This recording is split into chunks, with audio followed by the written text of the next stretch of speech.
Ke informasi berikutnya, usai viral terkait curhatan Ustaz Dasat Latif yang rekeningnya diblokir, padahal uang tersebut untuk membeli bahan bangunan untuk masjid. Pusat Pelaporan dan Analisis Transaksi Keuangan (PPATK) mengklaim sudah membuka rekening masyarakat. Saya hari ini berencana membayar besi, semen untuk pembangunan masjid saya. Jadi saya datanglah mengambil uang yang saya tabung di bank pemerintah. Setelah saya tiba ternyata rekening saya diblokir karena tidak aktif selama 3 bulan. Ustadz Dasat Latif menjadi salah satu dari ribuan nasabah yang rekeningnya diblokir. Dalam curhatannya, Ustadz asal Makassar tersebut mengatakan uang miliknya di rekening yang terblokir sejatinya merupakan tabungan untuk pembangunan masjid. Sebelumnya, Pusat Pelaporan dan Analisis Transaksi Keuangan atau PPATK memblokir 122 juta rekening yang tidak menunjukkan aktivitas transaksi selama 3 bulan lebih. Pusat Pelaporan dan Analisis Transaksi Keuangan atau PPATK mencium adanya transaksi judi online dalam dompet digital atau e-wallet. PPATK membuka peluang memblokir e-wallet yang terindikasi terlibat tindak pidana.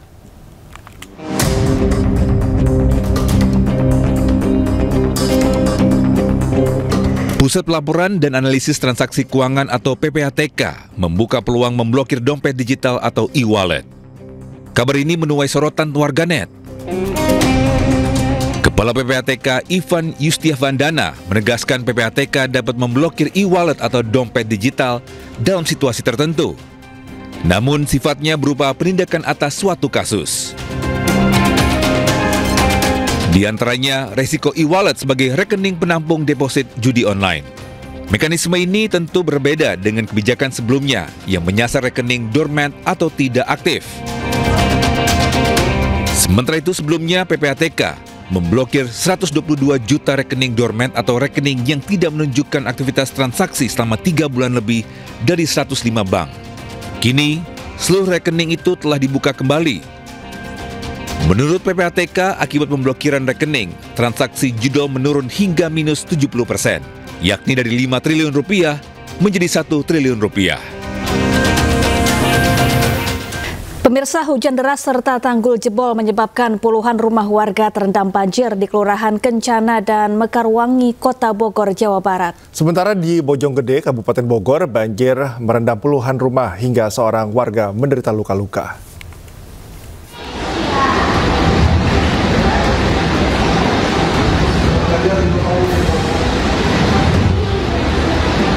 Inilah detik-detik tanggul penahan tanah di Perumahan Kencana, Kecamatan Tanah Sereal, Kota Bogor, Jawa Barat jebol akibat tak kuat menahan luapan air.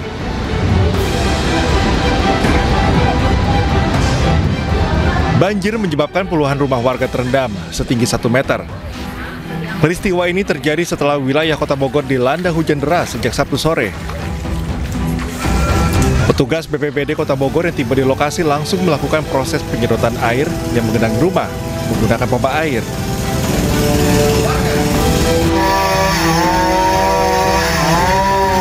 Sementara itu di Kecamatan Bogor Barat, yakni di Kelurahan Curug Mekar, sejumlah pohon tumbang dan jembatan sepanjang 5 meter ambrol diterjang banjir. Akibatnya, jembatan tersebut tak bisa dilintasi. Untuk penanganan sampai dengan saat ini, kalau untuk di lokasi Kencana ini secara berangsur sudah mulai menurun, sudah mulai berkurang ketinggian air. Namun saat ini kita mengoptimalisasikan pompa apung di beberapa rumah warga yang dalamnya masih tergenang. Berdasarkan data BPBD Kota Bogor, sebanyak 24 kejadian bencana alam terjadi di Kota Bogor dan masih terus dilakukan pendataan. Dari Bogor, Jawa Barat, Andi Firmansyah, iNews melaporkan. Tadi baru tembok Afurkan. Tadi baru kelapa itu dari tempat yang listrik ke sana, sekarang kemari itu. Hujan yang mengguyur wilayah Kampung Sawah Indah, Bojonggede, Kabupaten Bogor pada Sabtu sore menyebabkan sebuah pondok pesantren tergenang air. Air bahkan menggenangi seluruh bangunan pesantren. Nih, masjid semua.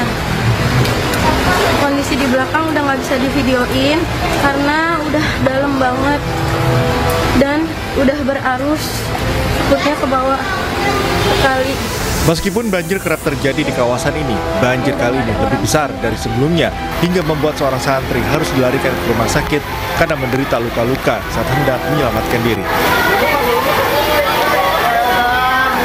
Kondisi Al-Furqan.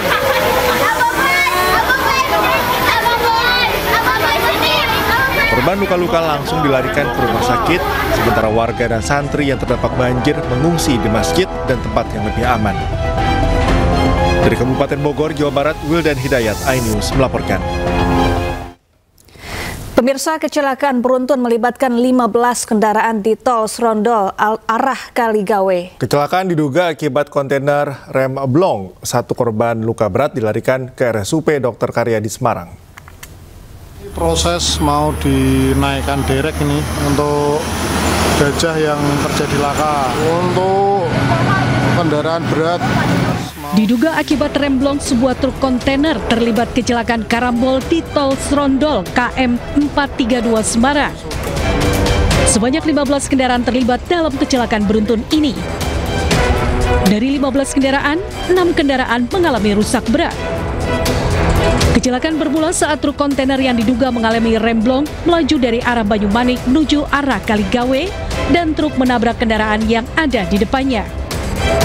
Akibat kecelakaan, 5 korban dibawa ke RSUP Dr. Karyadi Semarang, 1 diantaranya mengalami luka berat karena patah tulang. Tim Laka Satlantas Polrestabes Semarang yang tiba di lokasi kejadian langsung melakukan pemeriksaan pengemudi dan mendata jumlah kendaraan untuk memastikan penyebab pastinya kecelakaan beruntun ini. Tim Polrestabes terus melakukan penyelidikan lanjutan. Dari Semarang, Jawa Tengah, Andre Aprianto, iNews melaporkan. Pelaku curanmor dihajar massa usai terpergok mencuri motor di Rusun dan Mogot, Cengkareng, Jakarta Barat. Pelaku sempat menembakkan senjata api untuk melarikan diri.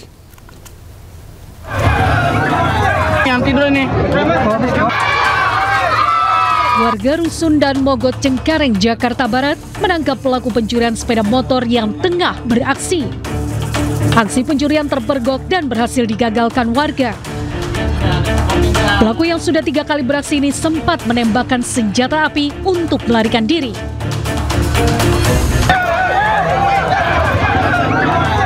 Pelaku yang tertangkap ini langsung menjadi bulan-bulanan warga.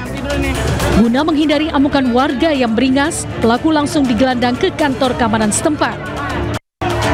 Naas, saat pelaku hendak digelandang ke mobil polisi, warga semakin beringas dan kembali mengeroyok pelaku. Beruntung polisi berhasil memasukkan pelaku ke dalam mobil dan membawanya ke Polsek Cengkareng. Dari Jakarta, Miftahul Gani, iNews melaporkan. Pemirsa, rekonstruksi pembunuhan seorang pegawai Badan Pusat Statistik asal Magelang, Jawa Tengah yang bertugas di Halmahera Timur, Maluku Utara berlangsung ricuh. Pelaku nyaris menjadi bulan-bulanan warga yang marah dengan perbuatan pelaku.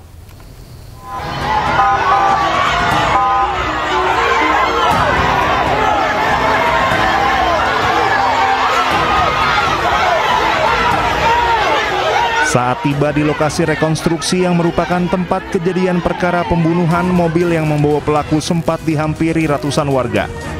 Warga yang geram dengan perbuatan pelaku meneriaki pelaku yang akan menjalani rekonstruksi. Hei, harus tenang, harus tenang. Ya. Saat rekonstruksi berlangsung, warga juga terus meneriaki pelaku hingga aparat kepolisian harus menenangkan warga melalui pengeras suara. Sementara sebanyak 33 adegan diperagakan langsung pelaku. Dalam adegan juga diperagakan bagaimana pelaku masuk ke dalam kamar korban menggunakan kunci yang diduplikat, kemudian memperkosa korban sebelum dibunuh.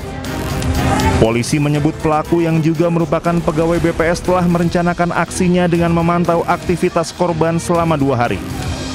Polisi juga mengungkap motif pelaku membunuh korban karena sakit hati tidak diberi pinjaman uang untuk membayar hutang pinjaman online serta bermain judi online.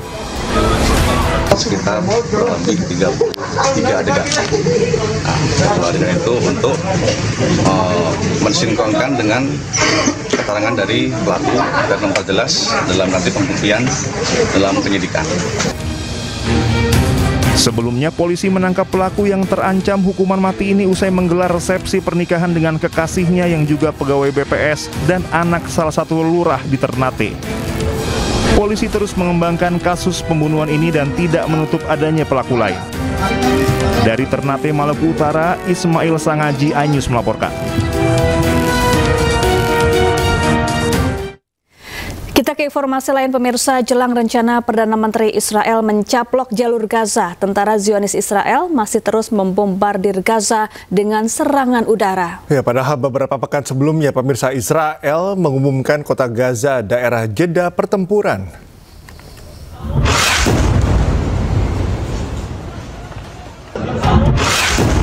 Momen serangan udara Israel di Al-Zaitun, kota Gaza, terekam kamera warga. Meski Israel sebelumnya menyatakan kota Gaza sebagai lokasi jeda terbebas dari pertempuran, namun dalam kenyataannya serangan udara Israel masih terjadi di kota ini.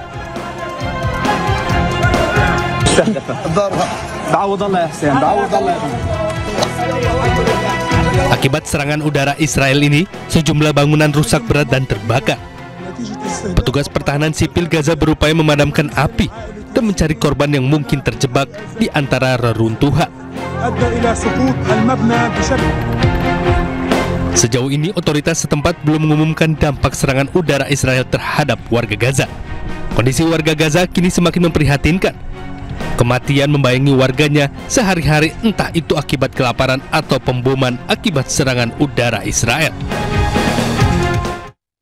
Selain warga Israel yang pro-Palestina, ratusan warga di Eropa juga menolak keputusan pemerintah militer Israel mencaplok Gaza. Prancis dan Belanda menjadi negara yang protes dan menuntut Israel keluar dari Gaza.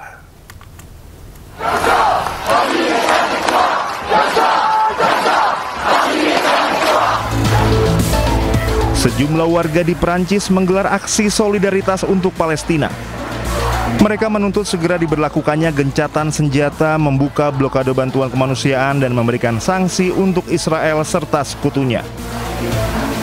Aksi ini digelar setelah pengumuman dari Kabinet Keamanan Israel yang menyatakan akan mengambil alih kendali kota Gaza.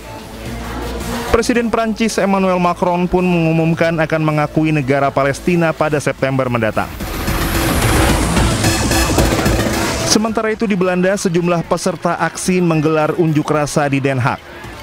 Ratusan pendemo membawa bendera Palestina dan membawa spanduk bertuliskan "Shame on you" atau "Israel, kamu memalukan". Mereka menuntut pemerintah Belanda mengambil keputusan politik untuk menghentikan genosida di Palestina. Aksi ini diselenggarakan usai Netanyahu menyatakan akan mengendalikan kota Gaza. Uni Emirat Arab kembali mengirim pasokan bantuan kemanusiaan ke-66 melalui udara di jalur Gaza. Ya, bantuan dilepaskan dari udara ke sejumlah wilayah di Gaza yang sulit diakses melalui jalur darat.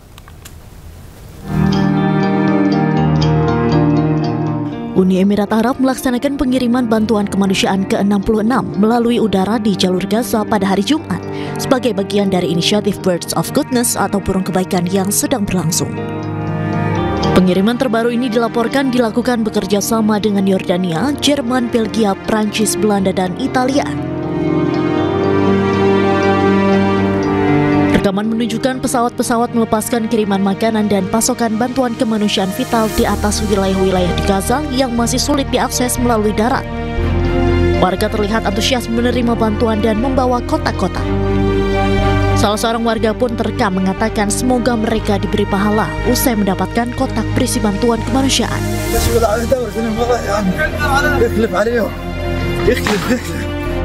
Hingga saat ini, upaya terkoordinasi Uni Emirat Arab telah menyalurkan lebih dari 3.873 ton bantuan ke jalur Gaza. Uni Emirat Arab telah berulang kali menegaskan kembali tekadnya untuk bekerja sama erat dengan mitra regional dan internasional guna memastikan distribusi bantuan penting yang cepat dan efisien kepada masyarakat Gaza Palestina. Pemirsa, warga di Simbuang Mapak, Kabupaten Tanah Toraja, Sulawesi Selatan harus menelan pil pahit. Iya, warga masih harus menandu jenazah secara bergantian sejauh 20 km akibat jalan yang rusak parah.